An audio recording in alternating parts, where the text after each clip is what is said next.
हाथी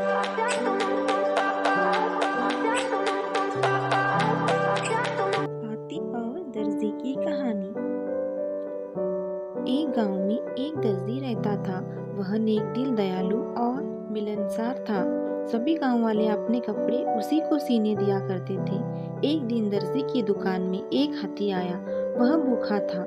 दर्जी ने उसे केला खिलाया। उस दिन के बाद से हाथी रोज दर्जी की दुकान में आने लगा। दयालु दर्जी उसे रोज केला खिलाता।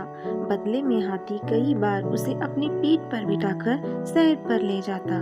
दोनों की घनिष्ठता देखकर गांव वाले भी हैरान थे। एक दिन दर्जी को किसी काम से बाहर जाना पड़ा। उसने अपने बेटे को दुकान पर बिठा दिया। जाते जाते वह उसे केला देते हुए कहा कि हाथी आए तो उसे ये केला खिला देना। पर दर्जी का बेटा बड़ा शरारती था। दर्जी के जाते ही उसने केला खुद खा लिया। जब हाथी आया तो उसके शैतानी दिमाग में एक शरारत सूझी। उसने एक सुई ली और उसे अपने पीछे छुपाकर हाथी के पास गया। हाथी ने समझा कि वह केला देने के लिए आया है, इसलिए अपनी सूंड आगे बढ़ा दी। उसकी सूंड बढ़ाते ही दर्जी के बेटे ने उसे सुई चुभो दी। हाथी दर्द से बिलबिला उठा। यह देखकर दर्जी के लड़के को बड़ा मजा आया और वह ताली बजाकर खुश होने लगा। पर दर्द से बिलबिलाता हुआ हाथी गांव की नदी की ओर भागा। वहां जाकर उसने अपनी सूंड पानी में डाल दी। कुछ देर नदी की शीतल जल में रहकर उसे राहत महसूस हुई।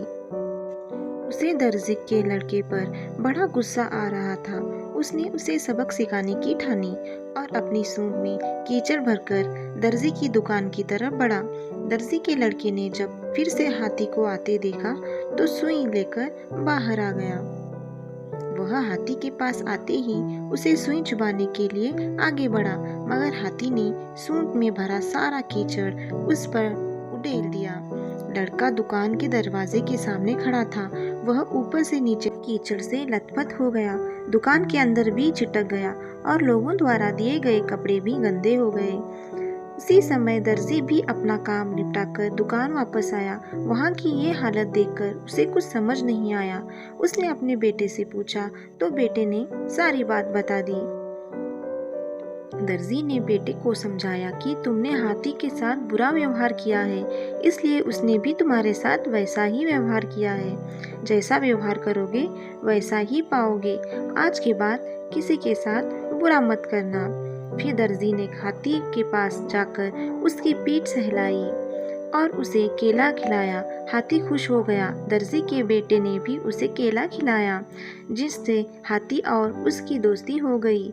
उस दिन के बाद से हाथी दर्जी के बेटे को भी अपनी पीठ पर बिठाकर गांव की सैर कराने लगा। अब दर्जी के बेटे ने शरारत छोड़ दी और सबसे अच्छा व्यवहार करने लगा। सीख: जैसा करोगे वैसा भरोगे।